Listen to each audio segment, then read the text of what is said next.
السلام علیکم ورحمۃ اللہ وبرکاتہ۔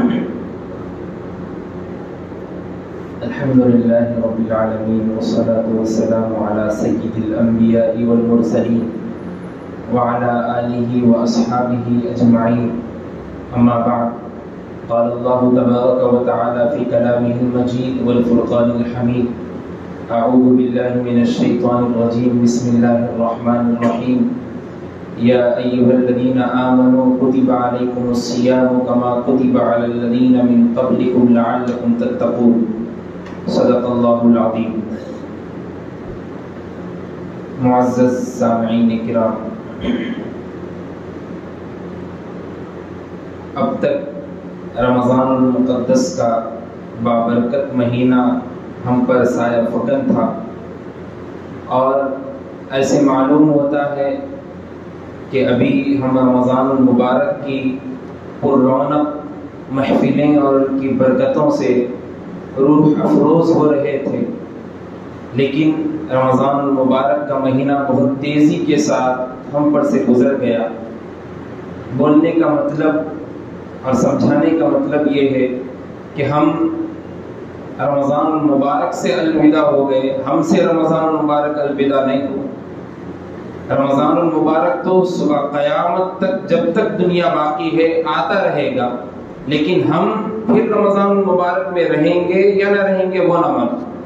اس لیے بہت سارے لوگ کہتے ہیں کہ اب رمضان المبارک الوداع ہو گیا۔ غلط بات، ہم رمضان المبارک سے الوداع ہو گئے، کیونکہ رمضان المبارک تو پھر اگلے سال بھی آنے والا ہے، اس کی تو رونقیں، اس کی برکتیں اللہ تبارک و تعالیٰ پوری امت کو نوازنے والے ہیں۔ اور اس تیزی کے ساتھ جانے کا مطلب یہ ہے کہ اللہ کے رسول صلی اللہ علیہ وسلم نے فرمایا کہ قیامت کی نشانیوں میں سے ایک نشانی یہ ہے کہ وقت بہت تیزی کے ساتھ نکلے گا، سال مہینے کی طرح، مہینہ ہفتے کی طرح، اور ہفتہ گھنٹے کی طرح، اور گھنٹہ منٹ کی طرح، اور منٹ سیکنڈ کی طرح گزر جائے۔ اور اس سے ہم کو معلوم بھی ہوا کہ رمضان المبارک کا مہینہ، ابھی ہم تھوڑے دن ہی پہلے کہہ رہے تھے کہ پہلا روزہ ہے اور پہلا جمعہ ہے، لیکن آج عید الفطر کے واسطے ہم جمع ہو رہے ہیں۔ اس سے تیزی کا عالم اور کیا ہوگا؟ تو قیامت کی سب سے بڑی علامت یہ ہے کہ بہت تیزی کے ساتھ وقت گزر جائے گا،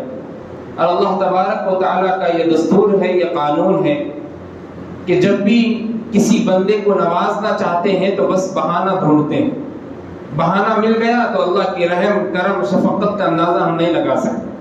یہ عید الفطر کا دن وہ بہانہ ہے کہ اللہ نوازنا چاہ رہے ہیں بندے کو۔ اسی لیے احادیث مبارکہ میں آتا ہے کہ عید کا دن اجرت کا دن ہے، بدلے کا دن ہے۔ جیسے مزدور کو مزدوری کرنے کے بعد بدلہ دیا جاتا ہے، کچھ پیسے اس کو دیے جاتے ہیں، ویسے ہی اللہ تبارک و تعالیٰ پورا رمضان المبارک کا مہینہ گزرنے کے بعد عید الفطر کے دن بدلہ دیتے ہیں، کچھ معاوضہ دیتے ہیں۔ جب بندہ گھر سے نکلتا ہے اور مسجد تک آتے ہوئے اللہ اکبر، اللہ اکبر، لا الہ الا اللہ، اللہ اکبر، اللہ اکبر وللہ الحمد، اللہ اکبر، اللہ اکبر، لا الہ الا اللہ، اللہ اکبر، اللہ اکبر وللہ الحمد، اللہ اکبر، اللہ اکبر، لا الہ الا اللہ، اللہ اکبر، اللہ اکبر وللہ الحمد کہتا ہے تو اللہ فرشتوں سے پوچھتے ہیں، یہ بندہ میری تعریف، میری کبریائی، میری بڑائی بیان کرتے ہوئے اپنے گھر سے مسجد تک آ رہا ہے، اس کا بدلہ اور معاوضہ کیا دیا جائے، اس کو اجرت کیا دی جائے؟ فرشتے کہتے ہیں کہ اس کو پوری اجرت دے دی جائے۔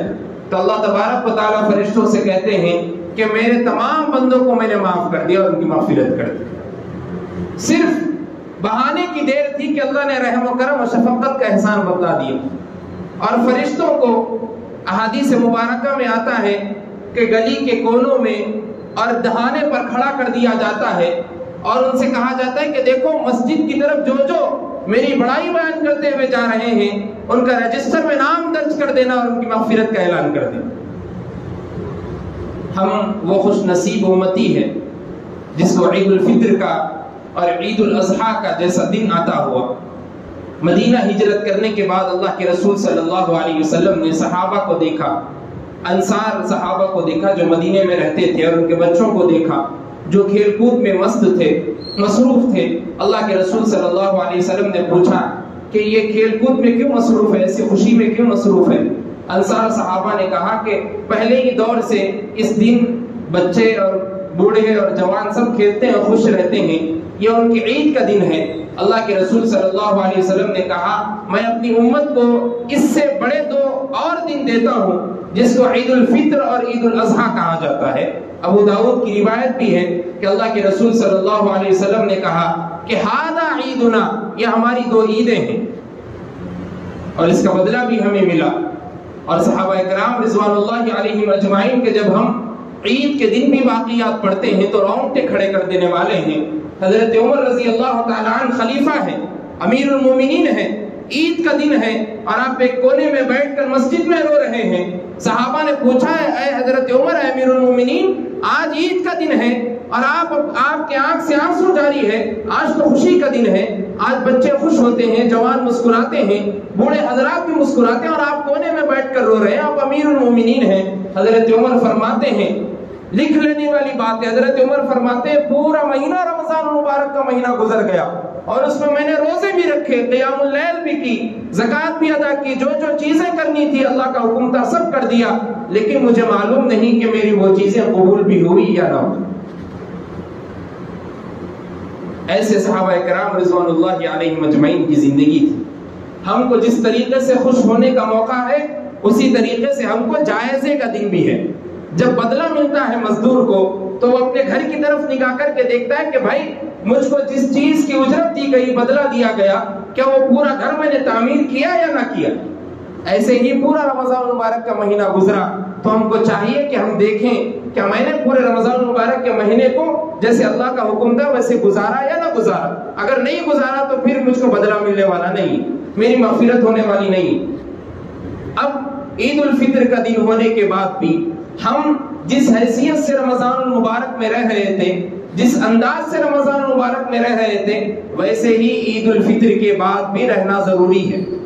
ہم یہ نہ سمجھیں کہ عید آ گئی، شوال المکرم کا پہلا دن ہو گیا، اس کے بعد 2-3 دن پھر وہی نمازیں پڑھی پھر چھوڑ دی، 2-3 دن اللہ کا خوف اللہ کا ڈر دل میں رہا، اس کے بعد پھر ختم ہو گیا۔ اللہ ایسے بندوں کو کبھی معاف نہیں کرتا۔ تقوی اصل پیدا ہونا ہے بندے کے اندر، اسی لیے رمضان المبارک کا مہینہ عطا ہوا۔ مشہور بایزید بستامی رحمت اللہ علیہ بہت بڑے اللہ کے ولی تھے، ان سے جب ایک آدمی نے پوچھا کہ بایزید اصل میں تقوی کیا ہے تو انہوں نے ایک مثال دی، جب تم کانٹوں دار درخت کے بیچ میں سے جاتے ہو تو کیا کرتے ہو؟ اس آدمی نے کہا میں اپنے کپڑوں کو، میں اپنے سارے لباس کو اکٹھا کر لیتا ہوں تاکہ کانٹے نہ چبھے۔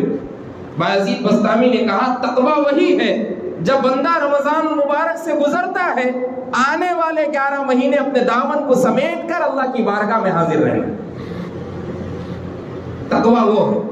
اللہ کا خوف وہ ہے، اللہ کا ڈر وہ ہے۔ آنے والے 11 مہینے سوچنا یہ ہے کہ بھائی رمضان المبارک کا مہینہ گزر گیا، ہم نے جو کرنا تھا اس میں کر دیا، لیکن آنے والے 11 مہینے بھی اللہ ہم کو دیکھ رہا ہے، آنے والے 11 مہینے بھی اللہ ہم کو رزق دینے والا ہے، اللہ ہم کو اولاد دینے والا ہے۔ یہ اللہ کے ساتھ یقین پیدا ہونا ضروری ہے۔ جب یقین مومن بندے کا پیدا ہوتا ہے تو اللہ اس سے محبت کرتے ہیں۔ صحابہ کرام رضوان اللہ علیہم اجمعین کے واقعات ہم پڑھتے رہتے ہیں، کیسے اللہ کا خوف، اللہ کا ڈر تھا۔ حضرت ابو بکر صدیق رضی اللہ تعالیٰ عنہ، عید کے بارے میں واقعہ آتا ہے کہ اما جان حضرت عائشہ رضی اللہ تعالیٰ عنہ دیکھتی ہے، چھوٹی رہے جب سی، کہ آپ کے والد محترم حضرت ابو بکر صدیق رضی اللہ تعالیٰ عنہ عید کی چاند رات کے دن سے ہی، عید کی رات سے ہی اللہ کے پاس بیٹھ کر ایسی عبادت میں مشغول ہوتے۔ صحابہ کرام رضوان اللہ علیہم اجمعین نے آپ سے آ کر پوچھا، امیر المومنین حضرت ابو بکر صدیق، آپ چاند رات کے دن بھی دعاؤں میں مشغول ہوتے ہیں؟ حضرت ابو بکر صدیق نے کہا کہ میں پورے مہینے کے جو روزے رکھا ہوں اس کی قبولیت کا اللہ سے وعدہ کرتا ہوں، اور اللہ مجھے دے دے، میں اللہ سے دعا کرتا ہوں۔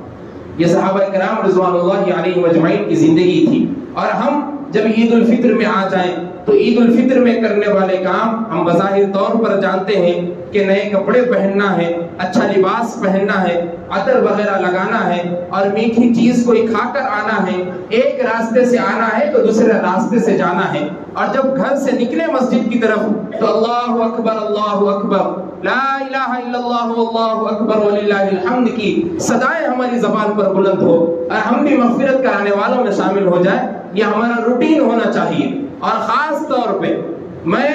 آپ حضرات سے ایک بات ضروری کرنا چاہتا ہوں کہ جب آپ اپنے گھر کو چلے جائیں تو اپنی ماں باپ کی دعائیں لیتے ہوئے اپنے گھر میں رہنے والی نوجوان بچیوں سے اور نوجوان عورتوں سے بھی آپ کہیں کہ بھائی بغیر پردے کے گھر کے باہر نہیں نکل سکتے. خاص طور پہ دیکھا جاتا ہے دربار دکن میں کہ اپنے کپڑوں کو بناؤ سنگار بتانے کے لیے ایک محلے سے گلی سے دوسری گلی کی طرف جاتے ہیں، ویسے ہی برقع نہیں پہنے اپنے کپڑوں کو دکھاوے کے لیے گھر سے باہر نکل گئے. یاد رکھو ایسی عید آپ کے منہ پر مار دی جائے گی جس عید میں بے حیائی کا عالمی دن منایا جائے، جس عید میں اللہ کی نافرمانی کی جائے، جس عید میں اللہ کو ناراض کر دیا جائے، وہ عید نہیں ہوتی. عید کا مطلب اجرت کا دن ہے، اور اجرت کا دن اسی بندے کو ملے گا، بدلہ اسی بندے کو ملے گا جو اللہ کی فرما برداری میں زندگی گزارے گا، اللہ کی رضامندی میں زندگی گزارے گا. اور خاص طور پر عید الفطر کے موقع پر صدقہ فطر ادا کرنا ضروری ہے. کل ہی جمعے کے دن بھی بات ہوئی کہ صدقہ فطر عید الفطر سے پہلے ادا کرے. اگر کوئی بندہ عید الفطر سے پہلے ادا نہیں کرتا تو چاہیے کہ وہ عید کے بعد بھی ادا کرے. اور جہاں تک ہو سکے آپ عید الفطر کا جو صدقہ فطرہ ہے وہ کشمش یا کھجور کے ذریعے سے ادا کریں. ہم زیادہ تر گیہوں کے ذریعے سے ادا کر کے سمجھتے ہیں کہ وہ صدقہ فطر ادا ہو گیا. ادا تو ہو گیا، لیکن اللہ تبارک و تعالیٰ نے جب آپ کو مال دیا، پراپرٹی دی، تقریباً کئی بلڈنگز، کئی گھر آپ کے پاس ہے، کئی زمین آپ کے پاس ہے، تو آپ اللہ کی راہ میں خرچ کرنے والے بھی ایسا بنے کہ اللہ کو راضی کرے. کشمش کے ذریعے سے دے، کھجور کے ذریعے سے دے. اس کی نارمل قیمت 1000 روپے 1100 روپے ہوتی ہے اگر اپن اچھے کھجور سے بھی دی. ایک غریب کا پیٹ بھرتا ہے تو اس کے چولہے کی آواز اور اس کے چولہے میں جو جلتا ہے چولہا، اس سے جو دعائیں اس کی صدائیں نکلتی ہے، آپ یقین نہیں مان سکتے کہ اللہ کو کتنی پسند ہے وہ صدائیں، وہ آواز. اس لیے ایک واقعہ، پاکستان کا ایک واقعہ میں نے پڑھا تھا کہ ایک چھوٹی سی بچی 8-9 سال کی بچی تھی، جب اپنے باپ سے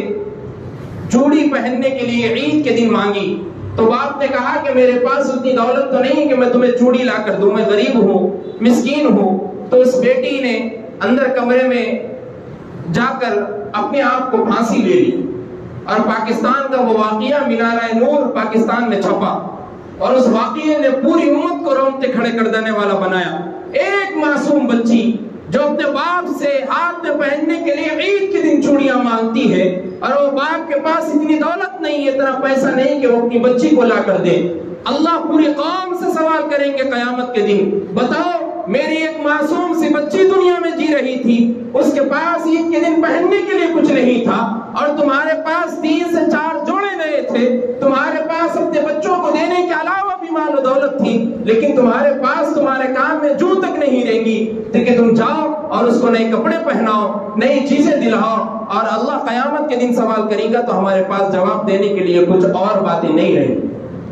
اس لیے اللہ کے رسول صلی اللہ علیہ وسلم عید کے دن مدینے میں جب گھومتے تھے تو چھوٹے بچوں کو دیکھ کر کبھی کبھی 2 چھوٹے بچے رویا کرتے تھے تو ان سے جا کر پوچھتے تھے وجہ کیا ہے رونے کی؟ آج تو عید کا دن ہے، خوشی کا دن ہے. بچے کہتے تھے کہ ہمارے تو باپ نہیں ہے، ہماری تو ماں نہیں، ہم یتیم ہیں، ہم کیسے عید منائیں؟ ان کے پاس نئے کپڑے ہیں، نیا سب کچھ ہے. اللہ کے رسول صلی اللہ علیہ وسلم کی سیرت سے ہمیں معلوم ہوتا ہے، اللہ کے رسول صلی اللہ علیہ وسلم نے 2 بچوں کو حضرت اما جان حضرت عائشہ کے پاس لے گئے اور کہا اے عائشہ ان دونوں کو نہلاؤ، اس کے بعد اچھے سے کپڑے پہناؤ، اور اس کے بعد ان کو بھیجو، میں ان کے ساتھ عید الفطر کی نماز ادا کرنے جاؤں. اللہ کے رسول صلی اللہ علیہ وسلم کی زندگی ہمیں سبق دیتی ہے، اللہ کے رسول صلی اللہ علیہ وسلم کی تعلیمات ہمیں سبق دیتی ہے. جب اللہ کے رسول صلی اللہ علیہ وسلم کی زندگی ہمیں سبق دے رہی ہے، ہم تو گنہگار امتی ہیں، ہم سے روز بروز گناہ ہوتے ہیں، ہم غیبت، جھوٹ، چغلی، ہر چیز میں مبتلا ہے. اگر عید کے دن کسی غریب کو خوش کر دے اور اللہ آپ سے خوش ہو جائے تو سوچے آپ کی مغفرت کیسے نہ ہو. اس لیے جہاں تک ہو سکے صدقہ فطر ادا کرنے کے بعد بھی آپ اپنے ذمہ یہ بات لیں کہ بھائی میرے پاس ایکسٹرا پیسے ہیں تو میں کسی غریب یتیم کے پاس جا کر اس سے پوچھوں گا کہ آپ کو کیا ضرورت ہے، اور ایسے غریب اور یتیم کو دینا ضروری ہے جو آپ کی نظر میں صحیح میں غریب اور یتیم دی۔ آج کل بہت سارے ویڈیوز بھی ہم کو ملتے کہ مانگنے کے لیے تو بیٹھے لیکن ہاتھ میں اسمارٹ فون ہے، مانگنے کے لیے تو بیٹھے لیکن ہاتھ میں سب سے بڑا اچھا فون ہے جو ہمارے پاس بھی یوز نہیں ہوتا، تو ویسے غریب اور مسکین کو دیکھ کر آپ دے دیا کر۔ اب رہی بات عید الفطر کی نماز، عید الفطر کی نماز بہت زیادہ لوگوں کے پاس دشواری سمجھی جاتی ہے، اور اس کو پڑھنے میں بہت سارے لوگ آس پاس دیکھتے رہتے ہیں کہ بھائی میرے بازو رہنے والے اب ہاتھ اٹھائے یا نہیں اٹھائے، میرے بازو کے رہنے والے اب ہاتھ باندھے یا نہ باندھے۔ بہت زیادہ مشکل کی بات نہیں ہے، اور مشکل اس لیے دکھتی کہ بس سال میں 2 مرتبہ عید ہوتی۔ جیسے زکوٰۃ ہارڈ دکھتا، یعنی مطلب بیان کرنے میں اور تقریباً اس کو سمجھنے میں کتنا مال دولت رہا تو کتنی نکلتی کیلکولیٹ کرنے میں ہارڈ دکھتا، اس لیے کہ زکوٰۃ سال میں 1 مرتبہ ہے، اور حج اور عمرہ ہم پڑھ تو لیتے لیکن جب تک پریکٹیکل نہیں کرتے سمجھ میں آنے والا نہیں۔ جنازے کا طریقہ ہم کو سب کچھ معلوم ہے، کفنانے کا طریقہ، نہلانے کا طریقہ بھی ہم کو معلوم ہے، لیکن جب نہلاتے پریکٹیکل لائف میں لاتے اپنے تو معلوم ہوتا۔ ویسے عید الفطر کی نماز ہے، جب آپ کی زندگی میں اس کو غور سے سمجھیں گے پڑھیں گے تو وہ بھی نماز آسان ہے، کوئی مشکل نہیں۔ نماز عید الفطر واجب ہے، فرض نہیں ہے۔ فرض اللہ کی طرف سے دیا ہوا حکم ہوتا ہے جو 5 نمازیں ہم کو ملی، اور عید الفطر کی نماز 2 رکعتیں ہیں۔ نارمل ایسے سمجھیے کہ جیسے جمعے کی نماز پڑھتے ہیں ویسے عید الفطر کی نماز،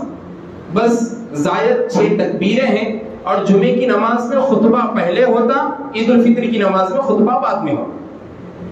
بس 2 چیزوں کا فرق ہے، 6 زائد تکبیریں ہیں اور خطبہ بعد میں ہوتا، اور بغیر خطبہ سنے عید الفطر کی نماز یا عید الاضحیٰ کی نماز قبول نہیں ہوتی۔ بہت سارے لوگوں کو جلدی بھی ہوتی، نماز پڑھ لیے تو نکل گئے جیسے جمعے میں کرتے ہیں، ایسا ضروری نہیں ہے، پہلے خطبہ سننا ضروری ہے، بغیر خطبے کی نماز ادا نہیں ہوتی۔ اب عید الفطر کی نیت کا طریقہ، ہم دل میں بھی نیت کر لیے تو کافی ہے، زبان سے جو نیت عام فہم انداز میں کی جاتی کہ پیچھے اس امام کے پڑھتا ہوں واسطے اللہ کے، منہ میرا کعبہ شریف کی طرف، وہ بھی آپ زبان سے ادا کر سکتے ہیں۔ نہیں، دل میں اگر نیت ہے کہ عید الفطر کی نماز کے لیے آیا ہوں تو بس عید الفطر کی نماز کی نیت پوری ہو جائے۔ سب سے پہلے امام جب اللہ اکبر کہہ کر ہاتھ اٹھائے تو ہاتھ باندھ لیں، سب سے پہلے اللہ اکبر ہاتھ باندھ لیں، پھر اس کے بعد ثنا امام صاحب پڑھیں گے، اس کے بعد ہاتھ اٹھائے اللہ اکبر، ہاتھ چھوڑ دیں، پھر اس کے بعد ہاتھ اٹھائے اللہ اکبر، ہاتھ چھوڑ دیں، اس کے بعد ہاتھ اٹھائے اللہ اکبر، ہاتھ باندھ دیں۔ 3 زائد تکبیریں ہوئی، 1 تکبیر وہ جو ضروری تھی نماز میں وہ تکبیر ہوئی۔ آسان سا طریقہ، پہلے رکعت ہاتھ باندھ لینا ہے، پھر 2 مرتبہ چھوڑنا ہے، پھر تیسری مرتبہ ہاتھ باندھ لینا، پھر اس کے بعد ضم سورت ادا کی جائے گی، سورہ فاتحہ پڑھا جائے گا، پھر رکوع و سجدہ جیسے بظاہر سورت نمازوں میں پڑھی جاتی ہے ویسے ہی ادا کی جائے گی۔ اس کے بعد دوسری رکعت کو اٹھا جائے گا، پھر اس کے بعد دوسری رکعت میں امام صاحب سورہ فاتحہ پڑھیں گے، ضم سورت ملائیں گے، ضم سورت ہونے کے بعد جب رکوع میں جائیں گے تو اس سے پہلے 3 تکبیرات کہی جائیں گی، اللہ اکبر، ہاتھ چھوڑ دیا جائے گا، اللہ اکبر، ہاتھ چھوڑ دیا جائے گا، اللہ اکبر، ہاتھ چھوڑ دیا جائے گا، اللہ اکبر۔ رکوع کی تکبیر ہوئی، رکوع میں چلے جائیں گے، پھر ظاہری طور پہ سجدہ ہوگا، قوما ہوگا، تشہد ہوگا، سلام پھیر دیا جائے گا، عید الفطر کی نماز ادا ہو گئی۔ اس کے بعد خطبہ ادا کیا جائے گا عید الفطر کا جو ضروری ہے، اس کے بغیر نماز قبول نہیں ہوتی۔ صفیں درست کر لیں،